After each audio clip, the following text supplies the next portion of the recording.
Good morning everyone. Shrimati Mohardevi Tapadia girls college Jaswantgarh के इस YouTube channel में आप सभी का बहुत बहुत स्वागत है। आज हम बात करेंगे अपूर्ण प्रतियोगिता के अंतर्गत जो फर्म है अपना उत्पादन और कीमत किस तरीके से निर्धारित करती है, या इसको कहें कि साम्य का निर्धारण किस तरीके से करती है। तो साम्य निर्धारण से पूर्व हमने इस टॉपिक को स्टार्ट जब किया था तो हमने इसमें साम्य निर्धारण की जो पहली विधि है जिसे हम TRTC कुल लागत और कुल आगम विधि कहते हैं, टोटल रेवेन्यू एंड टोटल जो कॉस्ट है वो मेथड है, उसके माध्यम से जो साम्य निर्धारण करना सीखा था और जाना कि किस तरीके से होता है। आज हम बात करेंगे इसकी जो दूसरी विधि है साम्य निर्धारण की, मार्जिनल एंड एवरेज अप्रोच को बोलते हैं, सीमांत एवं औसत वक्र विधि।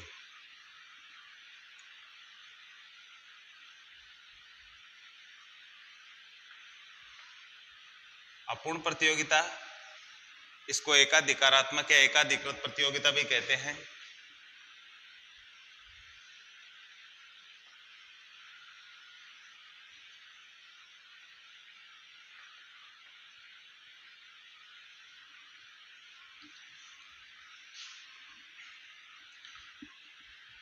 तो सबसे पहले इसमें हेडिंग डाल लेते हैं। हमारा दूसरा पॉइंट है ये सीमांत एवं औसत वक्र विधि। Marginal and average curve approach जो ये मेथड है, इसके अंतर्गत है कि सबसे पहले हमें क्या चीज़ निकालनी चाहिए। तो इसके अंतर्गत सबसे पहले जो चीज़ है वो देखना चाहिए कि साम्य कहाँ होता है। इक्विलिब्रियम कहाँ होता है, जहाँ मार्जिनल रेवेन्यू और मार्जिनल कॉस्ट है जो बराबर हो। तो ये साम्य का सबसे पहला इसमें रूल यही है कि साम्य निर्धारण वहाँ होगा जहाँ सीमांत आगम और सीमांत लागत है जो बराबर हो जाते हैं, और उस समय पे जो उत्पादन मात्रा तय होती है उस पर लाभ हानि बताएंगे। एवरेज वाले दोनों टॉपिक, एवरेज के बाद दो टॉपिक है वो है एवरेज कॉस्ट और एवरेज रेवेन्यू। तो इस विधि के अंतर्गत यदि बात करें कि अल्पकाल में क्या कंडीशन होती है दीर्घकाल की, तो इस विधि में अल्पकाल और दीर्घकाल की दो अप्रोच होती है। तो सबसे पहले बात करें अल्पकाल की, शॉर्ट रन। तो अल्पकाल में तीन प्रकार की कंडीशन प्राप्त होती है किसी भी कंपनी को। सबसे पहले बात करें असामान्य लाभ,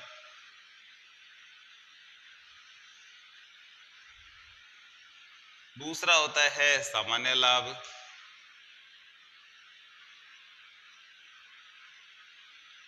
और तीसरा होता है हानि की स्थिति। तो इस तरीके से कोई भी जो व्यक्ति है, जो विक्रेता है, एकाधिकृत प्रतियोगिता के अंतर्गत है, अल्पकाल में उसको ये तीन कंडीशन देखने को मिलती है।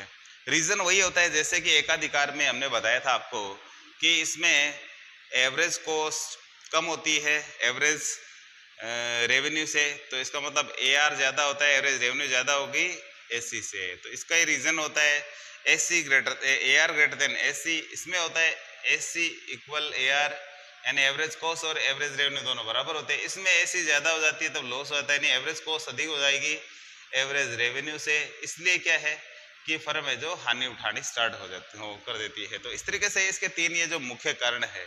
तो हम एक एक टॉपिक पे चर्चा करते हुए थोड़ा आगे बढ़ेंगे। तो सबसे पहला इसका जो पॉइंट है वो है असामान्य लाभ, अब नॉर्मल प्रॉफिट।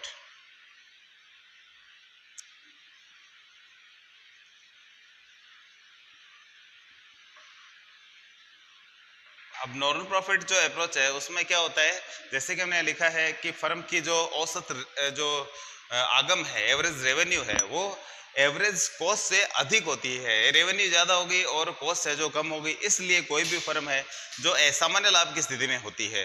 तो एक डायग्राम के द्वारा हम इसे दर्शाएंगे किस तरीके से, आप देखिए। तो सबसे पहले हम OX OY खींचते हैं डायग्राम के बेस।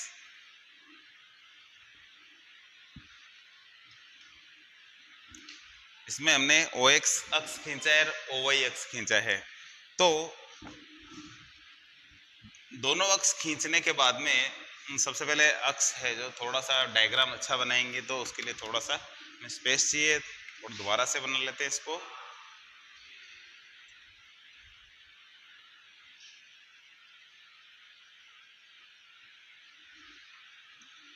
ए, अब नॉर्मल प्रॉफिट, इधर लिखेंगे उत्पादन मात्रा,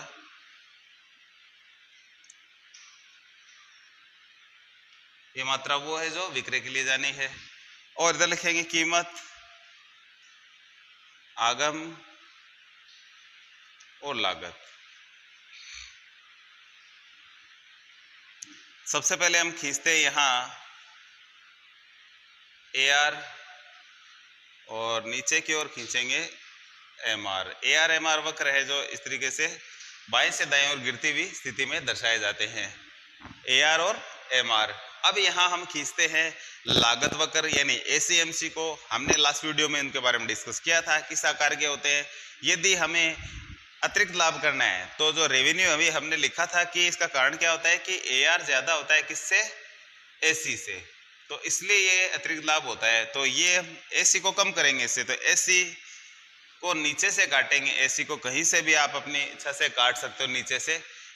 अब AC को जो मार्जिनल कॉस्ट होती है वो उसके न्यूनतम बिंदु से काटती हुई ऊपर की ओर जाती है, जो कि AC के साथ में उसका जो रिलेशन होता है ऐसा।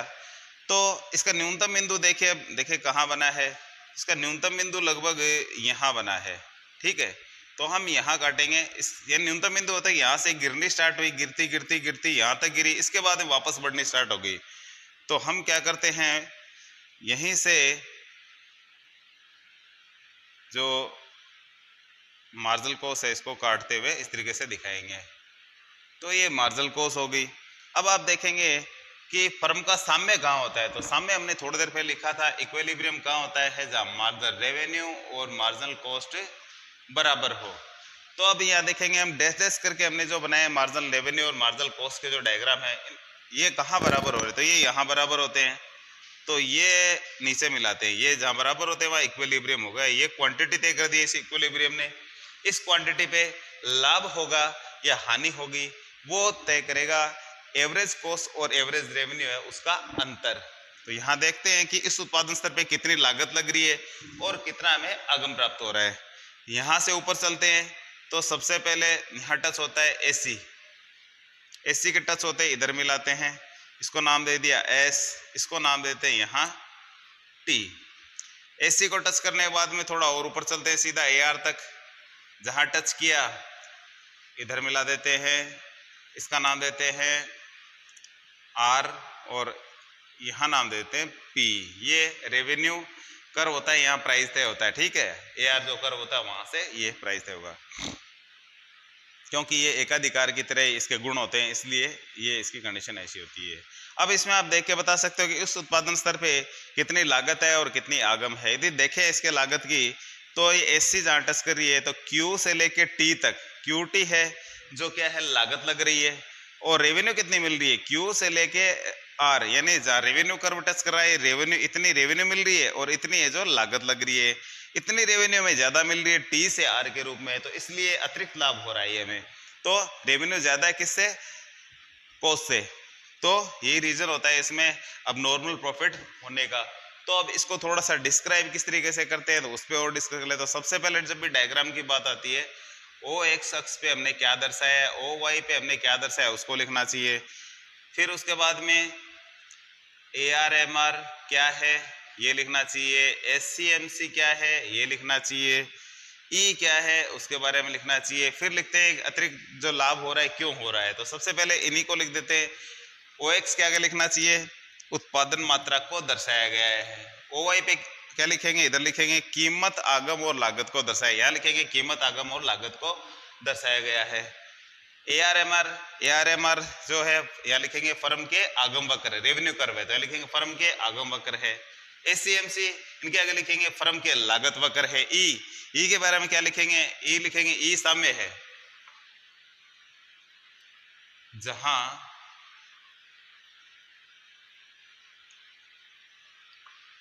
OP कीमत पर OQ मात्रा का निर्धारण होता है।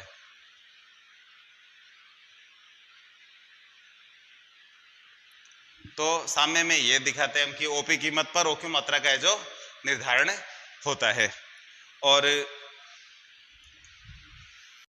और ई बिंदु के बताने के बाद में हम बात करें तो इसके अंदर जो फर्म को अतिरिक्त लाभ हो रहा है वो क्यों हो रहा है वो हम बताएंगे। तो उसमें लिखेंगे यहाँ कि फर्म को अतिरिक्त लाभ हो रहा है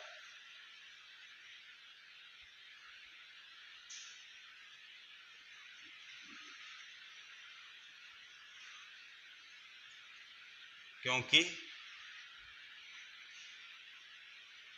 फर्म का औसत आगम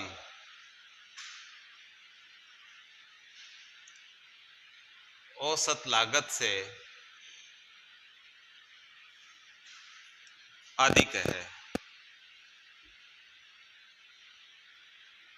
AR ग्रेटर देन AC, ठीक है, that is reason of the abnormal profit. तो ये असामान्य लाभ का है जो कारण होता है, ये लिखेंगे यही असामान्य लाभ का कारण है जिसकी वजह से असामान्य लाभ है जो फर्म को हो रहा है। और इस तरीके से हम डायग्राम को बना करके बता सकते हैं, उसकी व्याख्या कर सकते हैं। इन सभी चीज़ों को खाली नहीं छोड़ना है, इनको सबको कंप्लीट करना है। मैंने यहाँ खाली छोड़ा है लेकिन आपको सब लिखना है। OX पे हमने लिखना है, उत्पादन मात्रा को यहाँ दर्शाया गया है। OI पे लिखना है, कीमत आगम और लागत को दर्शाया गया है। इसमें इसके अलावा 2-3 चीज़ें और हम लिख सकते हैं। वो क्या है, वो ये लिखेंगे कि कुल लाभ कितना हो रहा है, कुल ये हानि है जो सॉरी कुल लाभ कितना हो रहा है, कुल लागत कितनी लग रही है और रेवेन्यू कर्व क्या है, ठीक है ना। इनके बारे में तो सबसे पहले लिखेंगे टोटल कॉस्ट। तो यहाँ देखेंगे टोटल कॉस्ट, यहाँ से जो लागत लग रही है TQ के रूप में, तो STO ओ से गिनेंगे OSTQ और टोटल रेवेन्यू क्या है, रेवेन्यू कर्व यहाँ टच कर रहा है तो ये पूरा जो आयत क्षेत्र बन रहा है उसको बोलेंगे OPRQ। और इन दोनों का अंतर है बीच वाला SPRT है, प्रॉफिट SPRT इन दोनों का अंतर है लागत और आगम का, जो कि क्या है, ये अतिरिक्त लाभ है। तो ये सब इनको एक छोटे से पैराग्राफ के रूप में जो हमें जरूर बताना चाहिए। तो आज के वीडियो में इतना ही, मिलते हैं नेक्स्ट वीडियो में। तब तक के लिए धन्यवाद। अपनी वीडियो को लाइक कीजिए, शेयर कीजिए, यदि चैनल को सब्सक्राइब नहीं किया है तो वो भी जरूर कीजिए।